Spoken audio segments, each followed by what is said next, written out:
سلام فينا يزرع فينا حب الناس الإسلام سفينة حب نماز پڑھتے ہوئے مجھے یہ احساس کیوں نہیں ہوتا کہ میں اس کائنات کے رب کے سامنے کھڑا ہوں؟ مجھے اس سے ڈر کیوں نہیں لگتا؟ مجھے اس کی موجودگی کا احساس کیوں نہیں ہوتا؟ اس کا تعلق ہے یقین کی گہرائی سے۔ اس پر حقیقت ایمان کے ضمن میں میری ایک کتاب بھی موجود ہے، اسے پڑھیے۔ اور میں نے پچھلے دنوں 40 نبوی جو ہے اس کی جو حدیث کا درس میں دے رہا ہوں جمعے کے خطبات کے اندر، اس میں بھی اسلام اور ایمان پر بڑی مفصل بحثیں میں نے کی ہیں، اس کے بھی آڈیو ویڈیو موجود ہیں۔ ایک ہے ایمان جس کو آپ کہیں گے لپ سروس، زبان سے ہم کہہ رہے ہیں کہ ہم نے اللہ کو مانا، رسول کو مانا، قرآن کو مانا، کتاب کو مانا، نبیوں کو مانا، آخرت کو مانا، روز قیامت کو مانا، جنت کو مانا، دوزخ کو مانا۔ یہ ہے ایک سطح۔ ابھی آپ کا یقین دل میں قائم نہیں ہے۔ اس وقت تو ظاہر بات ہے کہ آپ کا قول کچھ اور ہوگا، عمل کچھ اور ہوگا، اس لیے یقین تو ہے ہی نہیں، یہ تو صرف قول ہے۔ ذالک قولہم بافواہہم، اپنے منہ سے بات آپ نکال رہے ہیں صرف، لیکن یہ دل میں نہیں ہے۔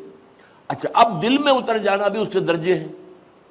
اس درجے اتر جانا کہ آپ ہر وقت یہ محسوس کریں کہ اللہ مجھے دیکھ رہا ہے، یہ ہوگا تو یقیناً پھر آپ کو نماز میں بھی لطف آئے گا۔ جیسا کہ قرآن میں آتا ہے فَإِنَّكَ بِأَعْيُنِنَا، اے نبی آپ ہماری نگاہوں میں ہیں، ہم آپ کو دیکھ رہے ہیں۔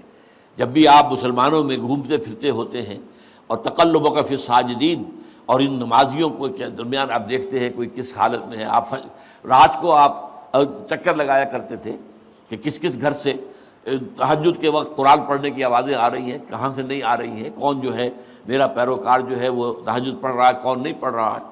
اسی میں وہ واقعہ آتا ہے کہ آپ گزرے حضرت ابوبکر کے مکان کے پاس سے، اور مکان آپ کو معلوم ہے وہاں کوئی کنالوں میں تو ہوتے نہیں تھے، وہ تو چھوٹی چھوٹی جو ہے وہ جھوپڑیاں تک سمجھ لیجئے، معمولی سے مکان، بہت وہ ایک ایک دو دو کمرے کے جو ہے کوٹڑیوں کے، کمرہ نہیں کہنا چاہیے، مکان۔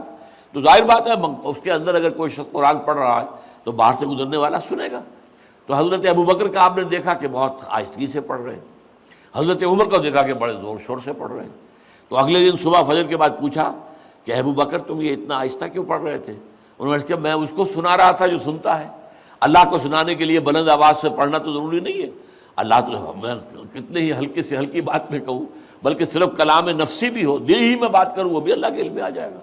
حضرت عمر سے پوچھا تم کیوں زور سے پڑھ رہے تھے؟ کہ میں شیطان کو بھگانا چاہتا تھا کہ شیطان بھاگ جائے۔ تو آپ نے کہا دونوں ٹھیک ہو، لیکن یہ اے ابوبکر تم ذرا اپنی آواز اونچی کرو، اور اے عمر تم ذرا اپنی آواز پست کرو، یعنی ایک معتدل پر تمہیں آ جانا چاہیے۔ تو یہ معاملہ ہوتا ہے اصل میں ایمان کی گہرائی کا۔ ایمان کی پھر آخری گہرائی وہ ہے کہ ایسا یقین ہو جائے کہ گویا کہ آپ خود اللہ کو دیکھ رہے ہیں۔ یہ جو احسان کی تعریف بیان کی حضور نے حدیث جبرائیل کے اندر، ان تعبد اللہ کانک تراہ فإن لم تکن تراہ فإنہ یراک، اس حالت میں اللہ کی بندگی کرنا، اللہ کے لیے بھاگ دوڑ کرنا، ان تعمل للہ کانک تراہ، ان تخشى اللہ کانک تراہ، اللہ کا خوف تم پر اتنا ہو جائے گویا کہ تم اللہ کو دیکھ رہے ہو۔ اب آپ اندازہ کیجئے کہ جب قیامت میں سارے پردے اٹھ جائیں گے، جہنم بھی ہمارے سامنے ہوگی اور جنت بھی سامنے ہوگی، وہاں بھی کوئی کفر کر سکے گا؟ تو ظاہر بات ہے کہ جب اللہ تعالیٰ کو دیکھنے کی حد تک کی کیفیت پیدا ہو جائے، یقین کا وہ درجہ، تو پھر اس میں کوئی غلط کام کرنے کا امکان نہیں ہے۔ سبحانک اللہم و بحمدک، نشہد ان لا الہ الا انت، نستغفرک و نتوب الیک۔